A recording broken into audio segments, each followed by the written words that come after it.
Welcome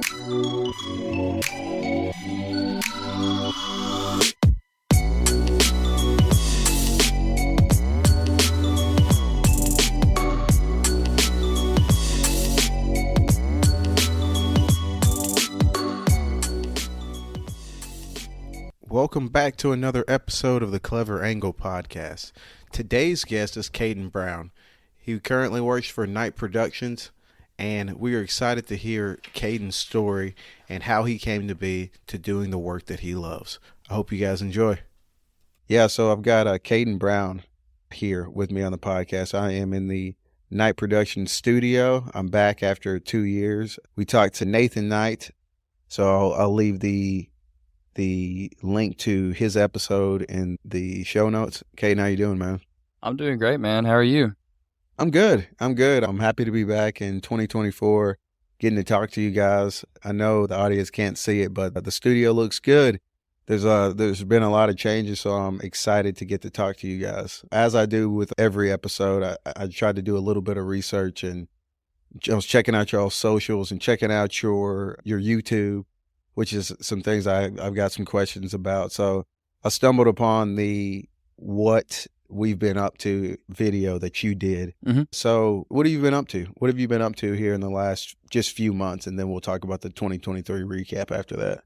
Man, the last few months have just, we talk about it a lot up here. It just has been a whirlwind, man. You know how busy those fall weddings get and everything like that. And then Nathan had the great idea to get married right in the middle of wedding season, which love him for that. It was a cool little moment to take a break and then go shoot some more weddings that weekend and everything like that, which he participated in as well. And that kind of sums up the fall wedding season. Is like this guy got married on a Friday and then had to shoot a wedding on Sunday. And so that proceeds to go throughout the months. And then we, in the process of it all, are trying to keep up with putting the brand out there and everything like that, and then also juggling, getting ready for the new year and everything. And yeah, that's really what it is. It feels like just a constant juggling act. You're always just trying to keep the next foot in front of you and don't miss a step. Absolutely. Kaden, can you give us just a little bit of an elevator pitch about who you are, what you do for a living, so that the audience can get familiar with you? Yeah, absolutely, man. So my name's Kaden Brown. I am recently 24 years old, and I have worked at Night Productions for, in June, what will be 3 years, which coming out of my mouth is absolutely insane to say. I primarily do video work here for Nathan, the owner of Night Productions, and I do a little bit of photography there whenever I need to. And along with those responsibilities, I handle like client booking and client communication and stuff like that. And essentially, whenever people ask what I do at Night Productions, I just tell them I'm Nathan's right-hand man. Nathan says to jump, and I ask him how high. That's what I do. I grew up in Perigold for a majority of my life. There was like a year or two where I moved to the top of Mississippi for a little bit because of my mother's work. It was in like this Olive Branch, South Haven area. But other than that, primarily grew up in Perigold. I graduated from Tech, like I said, and it's one of my favorite parts about what I do with Night Productions is with Perigold being the size that it is, I feel like everything is so just knitted together. Like the community feels so tight and close and everything like that. And that's one of the best parts about what we do at Night Productions. We're located downtown, so we're always helping out with all the events that Perigold's doing. And it just feels we're just constantly running into the other people in the area, and we all love the city the same way. And yeah, that's a quick synopsis of what I do. I help out around Perigold and do whatever Nathan Knight tells me to do. Okay, so you said you're recently 24. You've been working for Night Productions for 3 years. What did you do before then? And did you know that when you linked up with Nathan that this is what you wanted to do? Man, before I started working at Night Productions, to be completely honest, man, I had a lot of hardship coming out of high school. And due to a bunch of other issues, I'm a college dropout. And I always wanted to do what I'm doing nowadays, but due to being a college dropout and everything like that, from age 18, I really didn't know how realistic that was because of the college stuff. And I worked at Best Buy for a little while. Then when Best Buy got hit by a tornado, I had to figure something out. That's my character has always been like, just from a very young age, I had a lot of hardships dealt to me, but like I always told myself I'd never use it as like a crutch. My mentality was always like, I'm going to work my butt off. I'm going to give it everything I have. And then as long as I do it that way, mentally, I told myself, I was like, it's going to have to work out. Whenever Best Buy gets blown away, I have to go and I start running like inventory numbers in a factory. And man, I'm working. Yeah. I never thought I'd see myself in that position, especially whenever, this is funny enough, I wanted to play with the camera for a living. Yeah. I'm like getting up at 3 o'clock in the morning, and as a 20-year-old kid, you're like, this sucks. But I'm driving to like Truman and Jonesboro and Piggott, Rector. What factory did you work for? I worked at Hillcrest Tool and Die. Okay. I was constantly just running to different manufacturing places, and I'd have to go to the stock warehouses and everything like that in Truman and pick parts, and like it was just constant running, man. And the entire time I kept up with my own, like I'd like video and do pictures and stuff on the side with my friends. And it wasn't like an occupation, but like I just wanted to keep doing that. I didn't want to lose like sight of what I still wanted to do. And so when you went to college, was that what you were trying to pursue? Is that? Yeah, I wanted to do creative media. So I just wanted to stop where you said I'm a college dropout.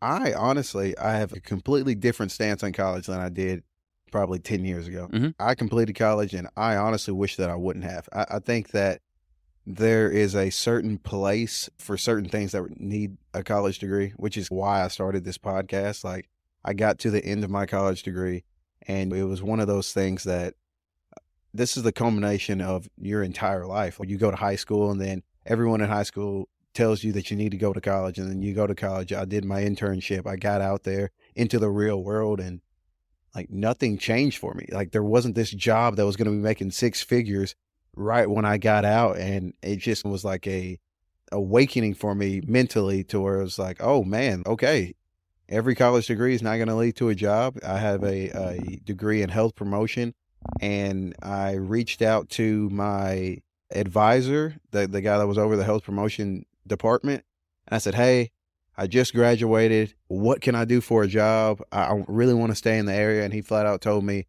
that I was going to have to either go get my master's, or I was going to have to move out of state. So that was when I realized that, okay, there's a gap here between the information that you learn out of high school and when you get out of college that needs to be addressed. And that was my spark for wanting to sit down with different people on the podcast. Was Absolutely, yeah. We need to get more information out there about what's available. What can I do with and without a degree? Don't think of you not finishing college as like some kind of failure or anything, because I think that, like, honestly, you know, you made the right decision. If that's what you wanted to do, you're doing it now, you know, without a college degree. And it was interesting to hear your path to get to night production versus for Nathan. That's cool, because I come from a 6 years of working in a warehouse / factory environment.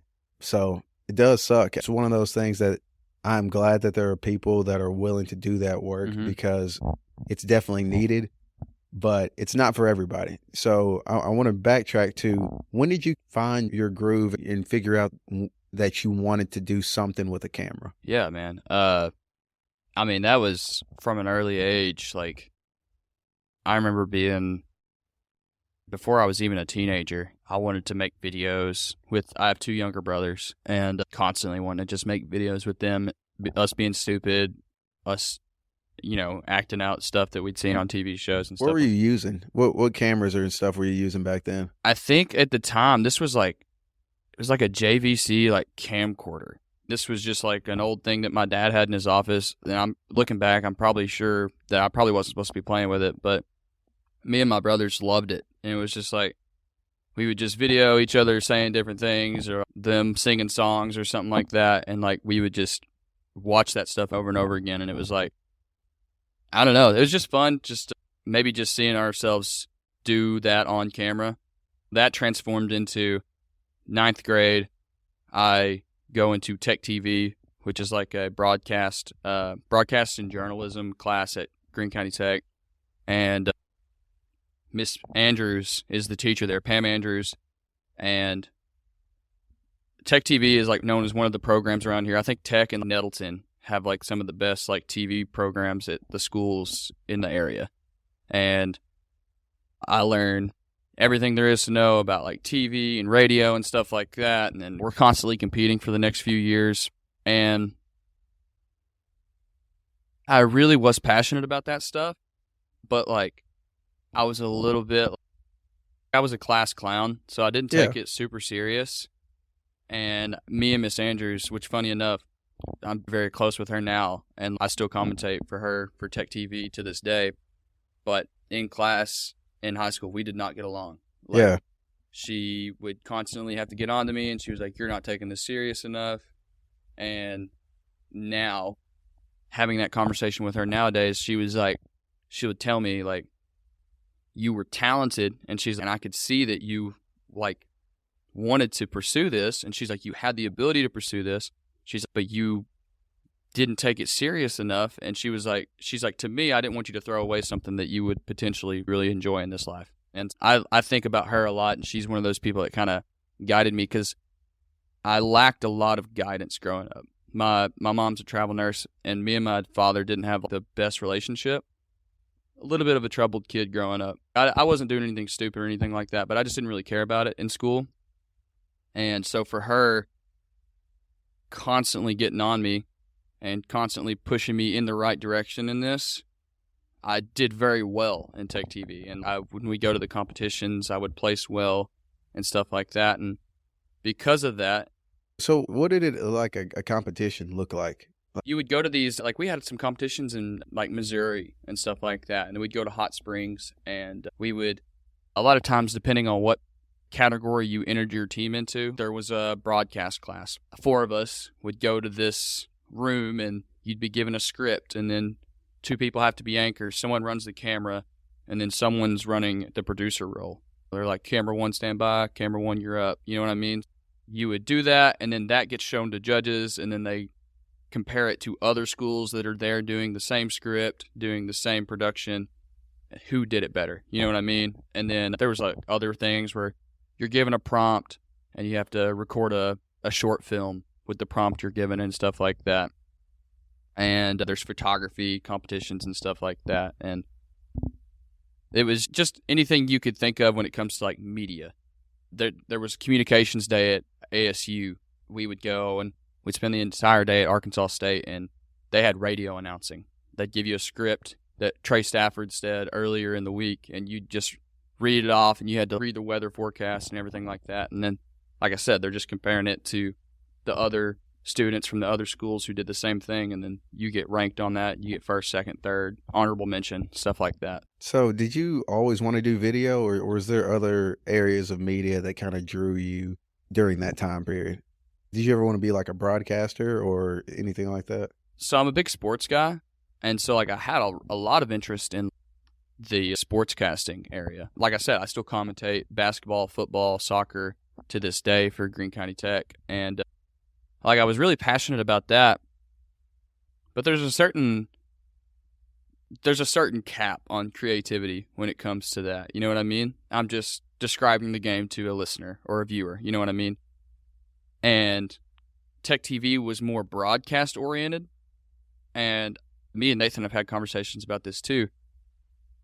There was probably a day and a point in my life where I was like, I could see myself ending up at KIT. You know what I'm saying? And I'm thankful every single day that I didn't, not because I don't see that job as fun, but it's like, to me, there's a certain level, like I said, there's a cap on the creativity you can have in that role. Yeah, you almost have to be like in a box. Mm-hmm. You have to be in a box, and they want everything that KIT is going to put out is have Mm-hmm. to be within that box. And like I said, I'm telling you, if I would have completed college, there's no guarantee that's not where I would have tried to take my career. You know what I mean? So perspective is a big thing I base my life around. Like I try to have a perspective.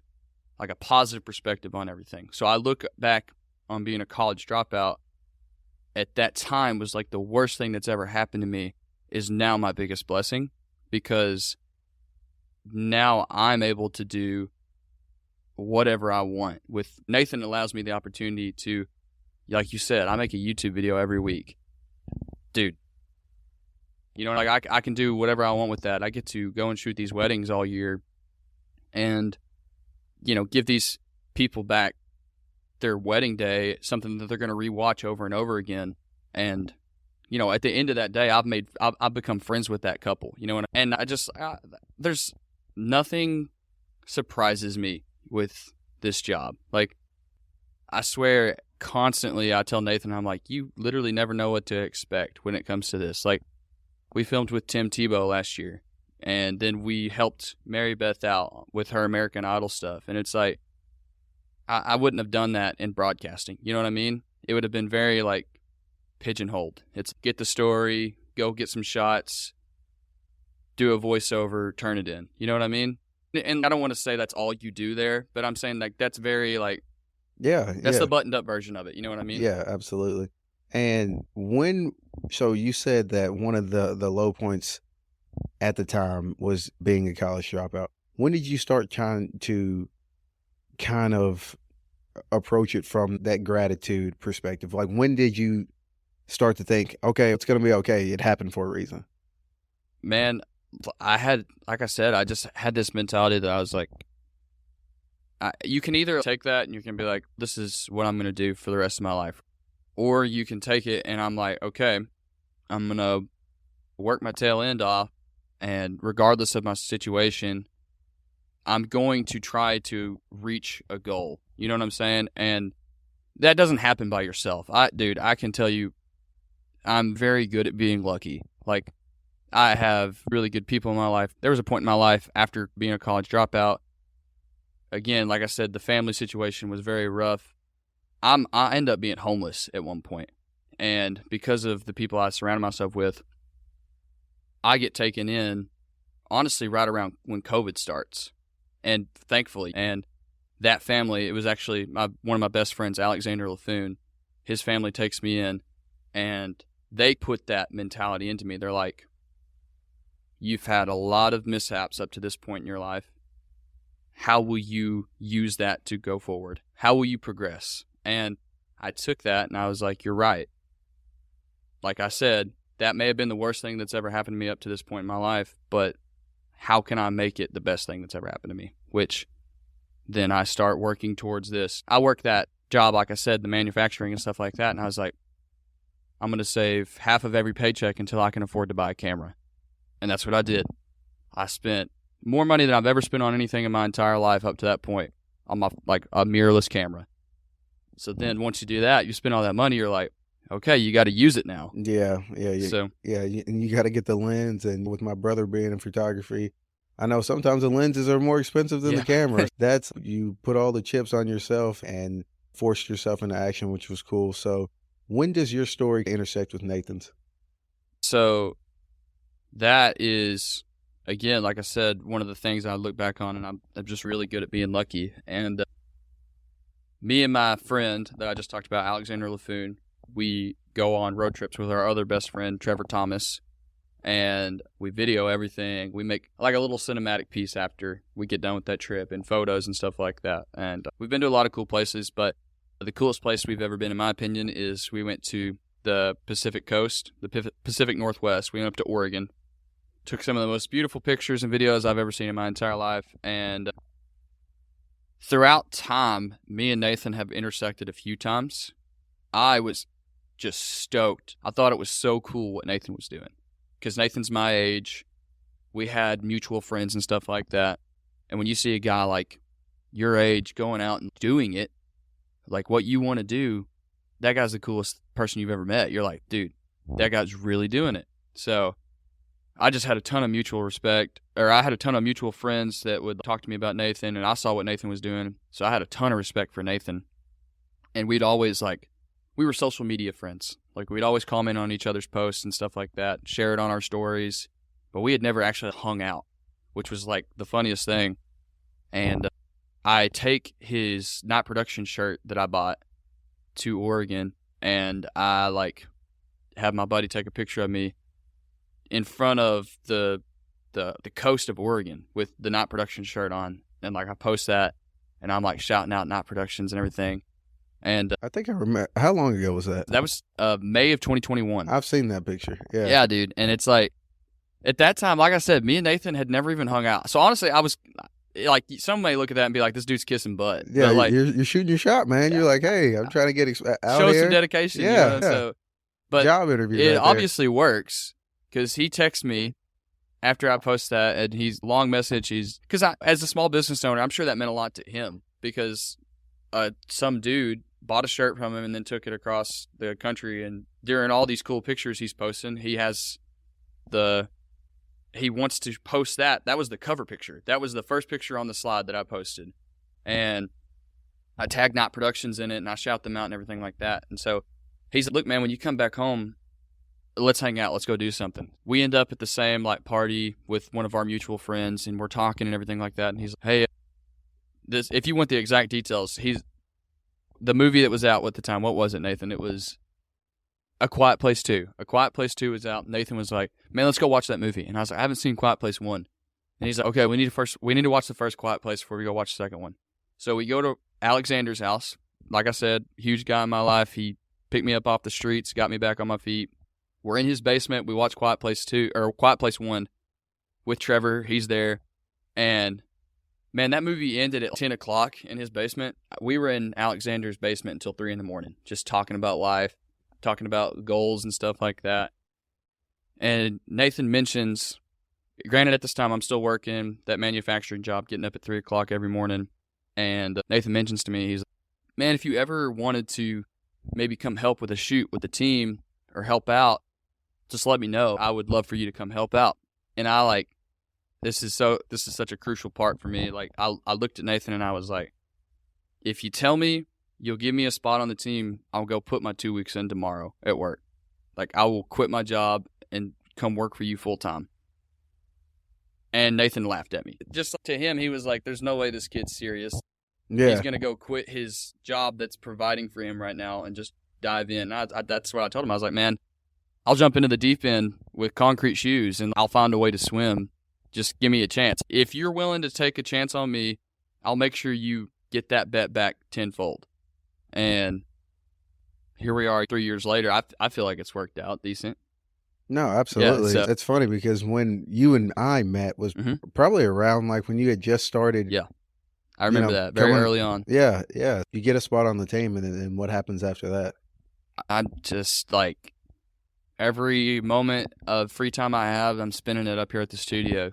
Like I said, primarily video is what I came on for, and I just kept asking for more from Nathan. I was like, let's do this. I'll go on that shoot with you, the photography shoot that you don't even need my help on. I'll go with you. I want to learn the ins and outs. Like, it was something I was truly passionate about, and there was nowhere else I'd rather be than like doing what I'd finally always wanted to do.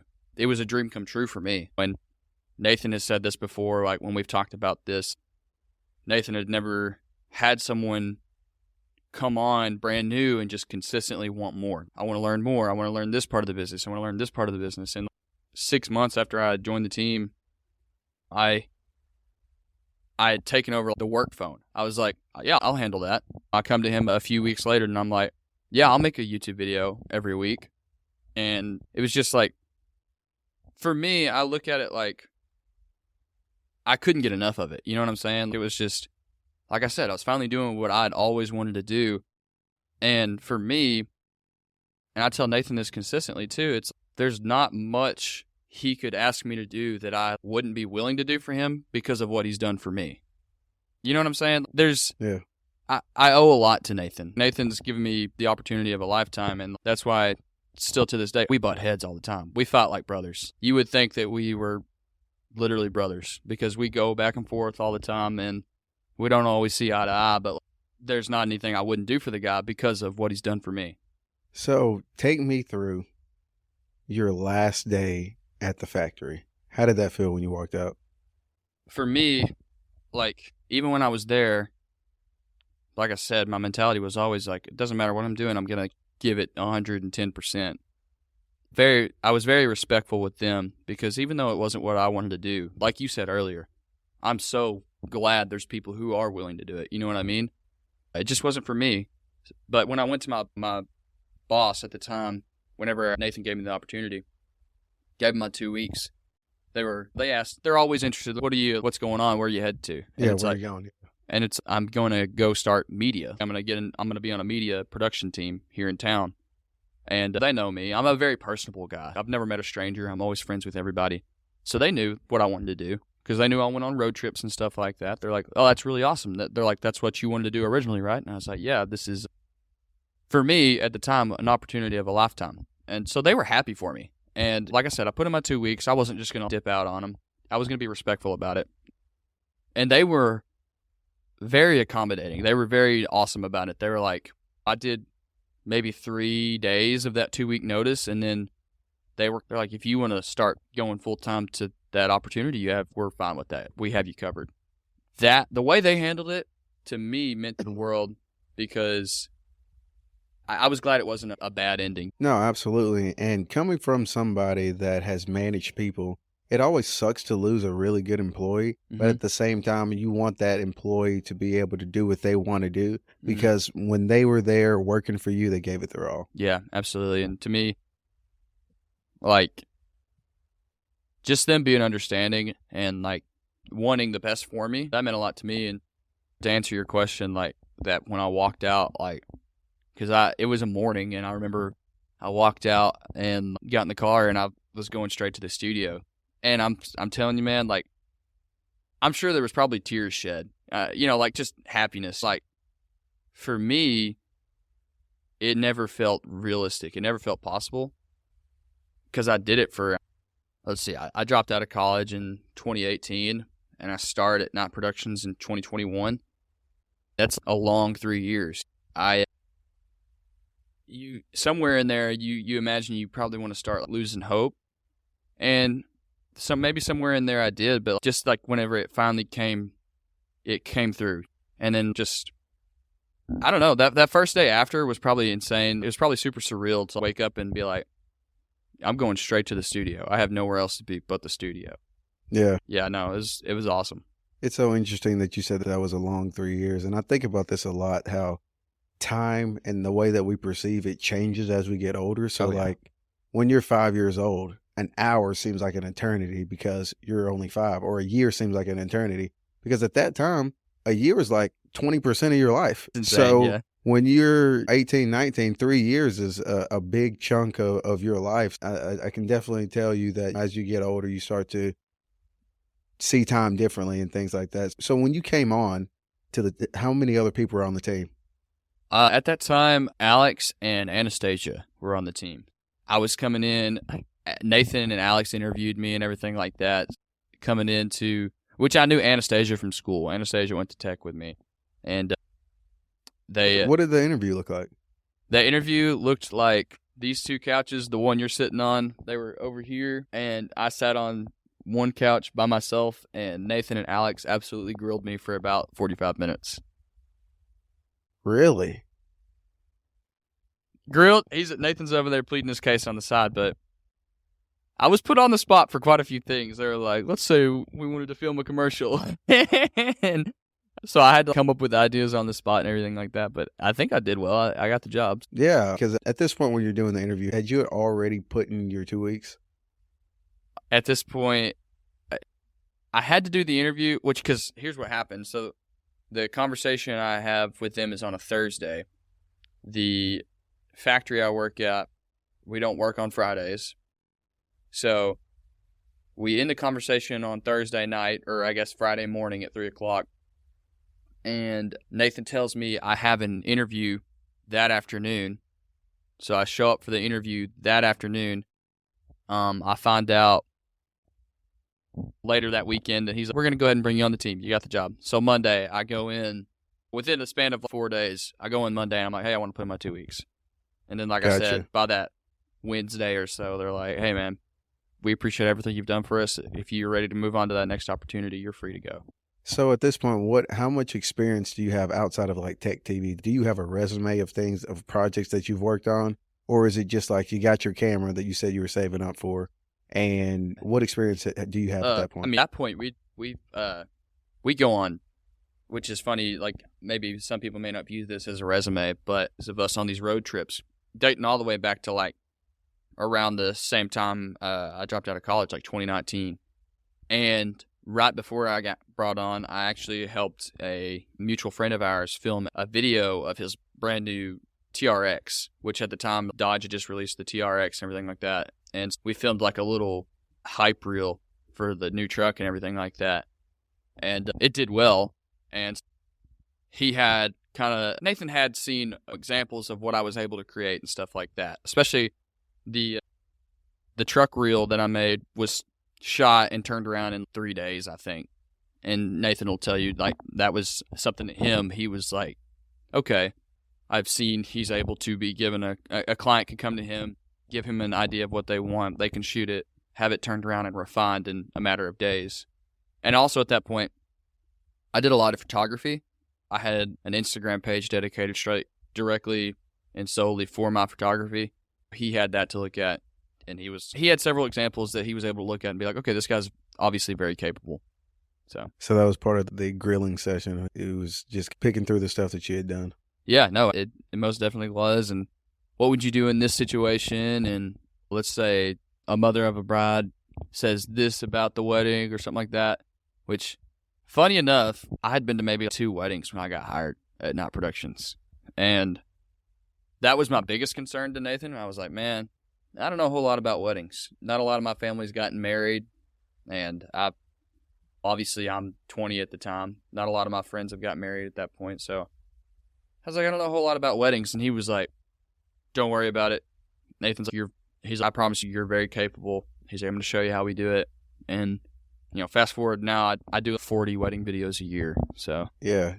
And that's crazy that's happened in the span of going on 3 years. Yeah. Now that you were able to do that. It's a lot of time put in. It's, a lot of weird hours. And then even when you leave the studio, you crack open the MacBook at home on the couch and finish it. Or you're constantly watching videos or something like that, reading Reddit forums about what you can do better. And it's a lot of hard work and sacrificing personal time. You know what I mean? But that's easy when you're passionate about something.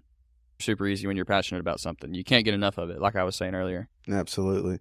So one thing that I personally have a question about is being someone that is in the space of creating some stuff with the podcast and things. One thing that I want to work on in 2024 is learning how to be better on social media, create like some short videos and things like that. What is a budget setup that you would recommend to somebody that wants to get better just on social media? Obviously, I'm looking around. You guys got the Sony cameras, like the YouTube videos that you guys do of like what's in your camera bag. Mm-hmm. Those are some of my favorite videos to watch. Like I'm obsessed with just like tech and stuff. But if you're somebody that has like an iPhone or a ring light or something, like what is a setup that you would recommend to somebody? Man, it's not going to be the most fun answer. And people honestly get kind of frustrated whenever they ask that question, and this is the one I give them. We live in a day and age where some of the best cameras you'll have are going to be in your pocket. Yeah. The iPhone is, dude, that's what I shot on. Before I bought the camera, I shot almost exclusively on my iPhone. And that's honestly the answer I was hoping for. Yeah. It's just like, how do you utilize that to be able to create something? Yeah, man, they get better every year, man. It's crazy. And like you said, I'm a tech guy too. So I think it was the 14 that came out, the iPhone 14, man. It's 52 megapixels on the camera, and I'm like, that's nuts. That's stupid. But it's the most convenient thing. You already have one. Almost everyone has one. TikTok is crazy. You film something, you could film what you're eating for lunch, and it could go viral. You know what I mean? We live in a day and age where if you want to create, there should literally be nothing stopping you from creating. And if you have an idea, you have the means to execute the idea, do it. A lot of times, man, we live in such an easy, creative world where a lot of times the only thing preventing someone from like actually going out and creating something is themselves. The fear of what other people think or something like that, or they think they don't know how to do it. It's, yeah, pull out your phone, video what you had for lunch, or video you and your friends having a good time, and then post it. And you're totally able to do that. And then my advice is do that, hammer that. If you sit there and you create with your iPhone, maybe you want to do like a daily vlog, create with your iPhone for a year and absolutely know that camera in and out. You know exactly what you're capable of with that camera, with your phone. And if you get to the end of that year and you're like, man, I've done everything I could possibly do with this, I've tapped out on the potential, then consider maybe purchasing like your first mirrorless or something like that. And that's only if you find yourself in a position where you're like, I think I want to parlay this into another field. Like you don't want to show up to someone's wedding day and film their wedding on an iPhone, right? Yeah. But if you're just creating for yourself and stuff like that, you're more than able to do that with your iPhone. So, like I said, get to know your phone camera in and out. Absolutely master that. Get to be able to do that stuff in your sleep, man. And then when you finally reach that, when you think you've topped out on your potential, sit there, do some research, and you're like, I think I would be able to execute like my creative desires at a higher clip if I upgraded to another camera. So yeah, I definitely think that we can go down the rabbit hole of looking at the newest camera, looking at the newest piece of gear, and for me it's like looking at new microphones, thinking I need to upgrade, and a lot of it could be just controlling the environment you're in. You can make the microphone you have sound good, but it's just this constantly leveling up thing. During COVID, a thing that I was really on a kick about learning more about as far from a tech perspective was like custom built PCs. Like I game from time to time, so I was like, man, I'm gonna get me this PC with this and this, and yeah, it's hard you're quickly not satisfied with what you have, right, and think that you always need to be in this pursuit of more. So with Night Productions, who handles the social media for you guys? It's a joint effort because we're all creating stuff and we all have like different things we've shot or like edited and stuff like that. Allie may have a really pretty wedding portrait that she's taken and she wants to post that, or a senior or something like that. I may have a reel from a wedding that I've shot and edited that I'm like, this is great, I need to put this up. And the same goes for Nathan. It's a conjoined effort. It's really everyone like help out. Like, hey, if you have something you want to post, make sure you post it. Okay, so you said that you are in charge of the YouTube, right? What are your top 3 tips for shooting YouTube videos? My top 3 tips for shooting YouTube videos, easily consistency. You can throw up anything. You know what I mean? It doesn't have to be like the most perfectly crafted masterpiece every single time. 'Cause 1, you're not posting enough. 2, you're also not getting better. If you're not shooting enough, say you come out and you shoot once every 3 months and then spend a lot of time, you will make a really good video, but you haven't done anything in 3 months. For me, if you're starting out, quantity is better than quality. And then once you get to a point where you're finding your stride, that quantity turns into quality. That's my first thing, consistency. 2 would just be creativity. If you have any idea whatsoever, come up here to the guys or go to who you're shooting the video with and say, hey, I want to try this. Man, I've come up with ideas before where I come to Nathan and I'm like, hey, let's shoot a commercial for an air tag. And me and Alex compete against each other. And then we come back in 24 hours and we react to each other's commercial. You know what I mean? That's cool. I would definitely watch that. Yeah, that's what I'm saying. So there's so many things you could do if you would just put yourself out there. Like sometimes it doesn't have to be, like I said, it doesn't have to be a cinematic masterpiece. You can just have an idea and then come to your guys and then just execute it. And that, to me, that's the biggest thing when it comes to creativity. I feel like sometimes we just cap ourselves on that. We're just like, go through the motions, stuff like that. So I guess my third thing would be really just pushing it out. If you're just going to make a video and then just post it and not say a word about it, then you're going to look at those, which I think sometimes views can be overrated. But if you post a video and then you check on it and it's gotten 3 views, well, it's your fault. You didn't let anybody know about it. You know what I'm saying? Like, again, I think we live in this world where it's like we're afraid of what other people will think about it. And I think a lot of times that kind of caps you on what you're capable of. Man, if I made a video and I'm going to post it this week on Thursday at 6:30, I'm going to blast it all over my story. I'm going to let everyone know about it. I'm going to send that link in my family group chat. You know what I'm saying? Like, hey, go watch this. I made this. I'm happy with it.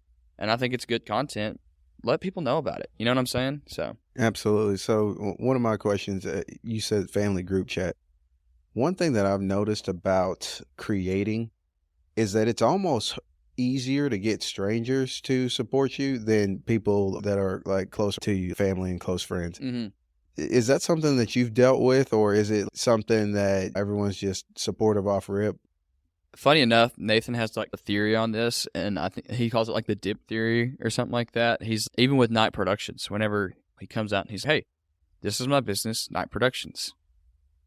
Immediately on the graph, everyone's super, super interested. They're like, that is so cool. Yeah. That's awesome, bro. Can't believe you're doing that. Props to you, man. And then as time progresses, the hype goes like this. And you'll have your, like you said, there's a few people who are like, hey, man, that's awesome what you're doing and everything like that.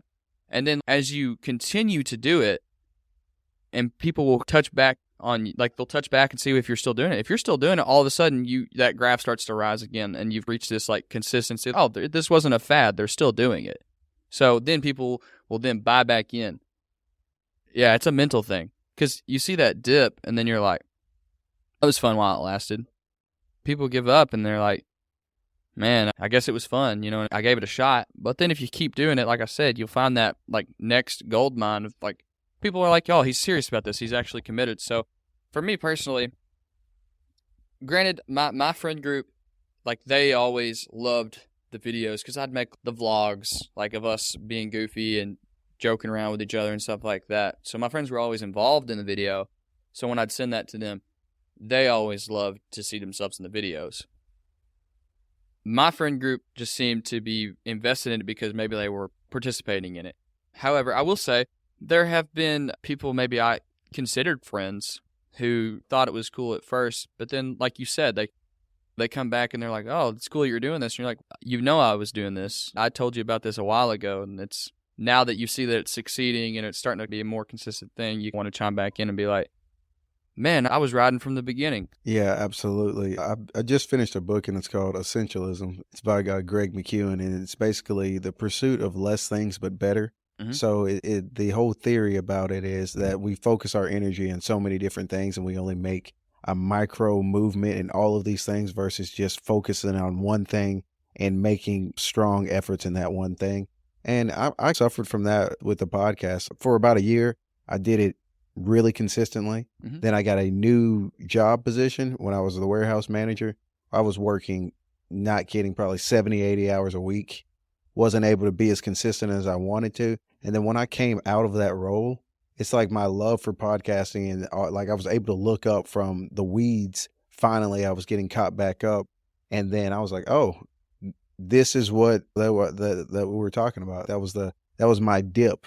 And now I'm trying to get back on that path of consistency. Yeah, man. A big mental anchor for sure is easily to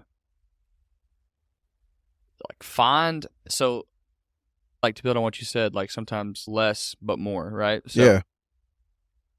Maybe you don't have the big crowd cheering for you whenever you do your thing, but give me the consistent crowd over the big crowd that dissipates every single time. For me, man, I want to make content and I want to do my job in a manner that makes the people closest to me or the people that matter to me the happiest. That could be any given couple that I'm doing a wedding video for. As long as they love the video, I don't care what anybody else thinks. You know what I'm saying? Absolutely. If Nathan is proud and happy with the content I'm providing the client, I don't care what anybody else thinks. If Allie enjoys the wedding day that we shot together and she's happy that we're a team working together, I don't care what anybody else thinks. My fiance, Mallory, if I'm still, leading a life the way I should be and she's proud of what I'm doing with the work that I'm putting out, I don't care what anybody else thinks. You know what I'm saying? Give me the consistency every single time. I could care less about the flakiness, the up and down. Like you said, someone chiming in 2 years later and being like, hey, that's cool that you're doing this. And it's my best friends, my coworkers, my fiance have been telling me that for the last 2 years. So I know that. Absolutely. So let's dive into let's recap 2023. What are some of your favorite things that you did in 2023? Man, for me in 2023, again, Night Productions to me, I love it like it's my own. So any kind of growth we see, different opportunities and stuff like that, to me, that's the most important thing. Like every single year, I'm just looking for us to take that next step. You know what I'm saying? Like I mentioned earlier, like we had the opportunity to shoot some content and feature, like Tim Tebow was in it. That's, for me, that's stellar, dude. That's right around my age when I was getting into college football. I thought that dude was Superman. Fast forward all these years later, and it's Did you get to talk to him, or? Yeah, no, me and Nathan both. Now, does he remember who we are? Probably not. But me and Nathan had the opportunity. We were maybe two of maybe 10 people in the room because they cleared out everybody to go to the auditorium for this event we were shooting. And he came up to all 10 of us, shook our hands, asked us our name, and was like, what are you guys doing? We're like, oh, we're videoing. We do this here in Perigold. And he was like, oh, that's super cool. Nathan, Kaden, it was super nice to meet you all. God bless you. You know what I'm saying? Like, minuscule communication, but it's to us. That was stoked. Me and Nathan, after we play it cool in that moment, but like I said, we're the same age. That guy walks out of the room. We're like, we should have a conversation with Tim Tebow, bro. That's nuts. That was super cool. We're very good friends with Mary Beth Bird, who was a very successful singer on The Voice. She did well on that a few years ago. And then we've done some content for her since The Voice, and we've really enjoyed working with her. And then this year, she had the opportunity to compete on American Idol. And I watched that season. Yeah, and she's incredibly talented. It's ridiculous. And because of our friendship with her and the work we've done with her in the past, she comes to us earlier this year, and would you guys be able to shoot this scene for an episode coming up that will be featured on American Idol? And me and Nathan were like, yeah, doesn't matter. If it's at 2 a.m., we'll be there. Of course we would. I don't know. That was super cool. Like, we were on the phone with the people from, I guess, was it L.A.? Like, we're on the phone with them, and we built this entire set with lighting and everything like that, and like a 3-camera angle setup. And they were like, can we do it in the other room? Not a word was said. Me and Nathan were like, absolutely, yes, we can. We tear down that entire set, and we move it over to, have you ever seen a radio booth? Yeah. Super compact. Not much bigger than Allie's office over here. And so we then take all that lighting, the 3-camera angles, move it to a radio booth that also has 2 people in it. And we set that all up. And again, we're still on the phone with the people from LA, and we're sending them pictures and stuff like that of what we have. And they're like, that's awesome. We love it. Let's shoot. We shoot for probably like an hour and a half. After we'd been there for 2.5 hours, setting up the first set, breaking it down, setting up the next set, you know, we ship all that footage off to them, and then we just wait. And it was like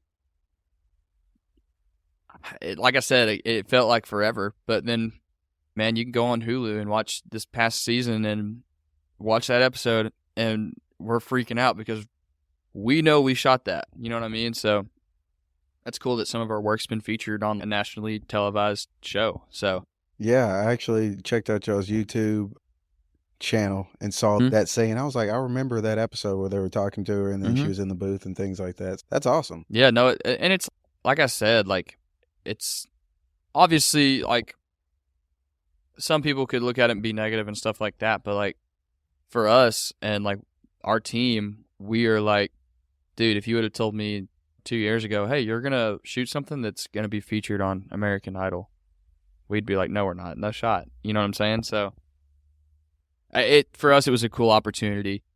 And then with the wedding side of things, I think, again, second year in a row, we were able to shoot 60-plus weddings as a team. We got to go to Montana, shoot some really beautiful stuff out there for that wedding. And it's just, for me, to continue to have the consistent work that we've had over the last 2 years. And it was like, I don't know, man, it's just a really crazy life. Like, I kind of, when I reflect on the last year, when I'm making that end of the year post, like wrapping everything up. Man, it's such a stupid laugh. It's so silly. It's like I'm just super thankful for the opportunities that we've had over the last year, and it's like there's nothing else I'd rather put all my effort and time towards, and like just get what I get out of it. You know what I mean? Like it doesn't feel like a job. It's just so fun. I don't know. There's nothing that compares to me. You know what I mean? So 2023 to me was just another year of proving that we can still do it. You know what I mean? We're still here. So what does 2024 look like? What are some of your goals for 2024? Man, again, we want to continue to build on what we have. And for me and Nathan, how our relationship started, a gamble. Me and him are not afraid of putting all our chips to the center of the table and betting on ourselves. If it doesn't work out, and me and him live by this, dude. He's the same way when it comes to this as I am. Like, if it doesn't work out, it won't be because I didn't try my butt off. It's going to be because it just wasn't meant to be. It just didn't happen. But I'm going to try my tail end off to make sure it happens, make sure it's executed properly, and give it everything I have. So we have a lot of expectations for this year. We want another big jump. Like I said, we want to still make sure we're still here. We're still consistently putting out the quality of work that we know we're able to. We want to continue to help out in the community of Perigold like we've done over the years, and just continue to have those friendships that we have. We have a lot of really fun ideas. I don't know if you've seen some of the stuff we've been doing recently with the KP Sports stuff. We've kind of added on a branch to Night Productions. It's the first thing we've ever done like that. And like I said, we're both big sports guys. We're getting into sports media. And we've done a bunch of team shoots with the lights and the smoke and everything like that. And those have done extremely well here in Northeast Arkansas. And along with that, in my opinion, we've gained a lot of cool friendships with the coaches and athletic directors in the area and stuff like that. And we've gone to a lot of basketball games in the last 3 months. It's been absurd. And we've got a lot of basketball games to go to in the coming months and stuff like that. I think the big thing for us is we want to make sure that this is a sustainable thing. Like I said, we're going to put everything we have towards this new branch that we have here with Night Productions. But if it doesn't work out, it won't be because we didn't try. So, absolutely. Well, I appreciate you, man. I appreciate you taking the time to sit down with me, share your story. It was really encouraging to hear where you came from and where you want to go. Where can we get connected with you on social media? Man, you can follow our Facebook page, and our Instagram page Instagram is @nightproductions_. And then our sports page on Instagram is @nightproductionssports. And then Facebook, just Night Productions. And then if you want to watch there's a link in our Instagram bio, but if you just want to look it up on YouTube, that's going to be Night Productions, and you should be able to find all the videos we've made. And the last thing I want to ask you, so what's the roadmap? If someone out there wants to get into the field that you're doing, what do you recommend, and what are the steps to get there? The steps for me, I stand by, for me, and it's exactly what's got me to where I am, is I don't think there's a whole lot in this life that's unattainable if you're determined and just willing to put time and effort towards it. For me personally, like I said, I've had a lot of roadblocks, and there's been a lot of times where I can look back and I'll be like, wow, I'm surprised I didn't give up then. If you're willing to, and you're mentally capable of just persevering and having a better perspective on life, I think if you put your mind to something and you work towards it, we live in a day and age where a lot of times people are like, I want it now. That's just not how life works. Like we talked about earlier, it was a long 3 years. It's just, you have to put time, effort, and work towards it. If you want to get to this point in the field, which granted, I don't think I'm the top of the field or anything like that, but just to be participating and involved in this field, go out, build your portfolio up. I've done a lot of free work. Night Productions as a whole has done a lot of free work. Don't worry so much about price when you're starting out. sometimes a nice portfolio is better than a big bank account.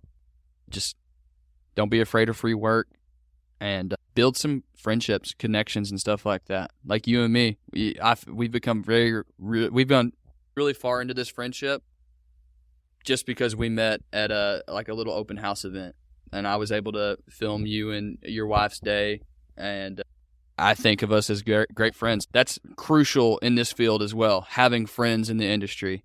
And little Drake shout out there. Yeah, absolutely. And yeah, you're absolutely right. That's one of the main things. Like when me and my wife were getting ready to have our wedding day, there's nobody else that I would want to do the video other than you guys. I appreciate you guys having me in the studio once again. And yeah, man, thanks for letting me ramble. No, absolutely, man. But yeah, this has been another episode of the Clever Angle podcast.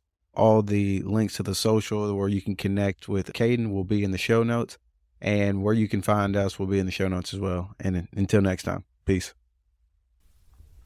I hope you guys enjoyed the episode as much as I did. If you guys would do me a favor, go ahead and subscribe to the podcast. Follow us on Instagram. Follow us on YouTube. I would really appreciate it. Until next time. Until next week. Peace.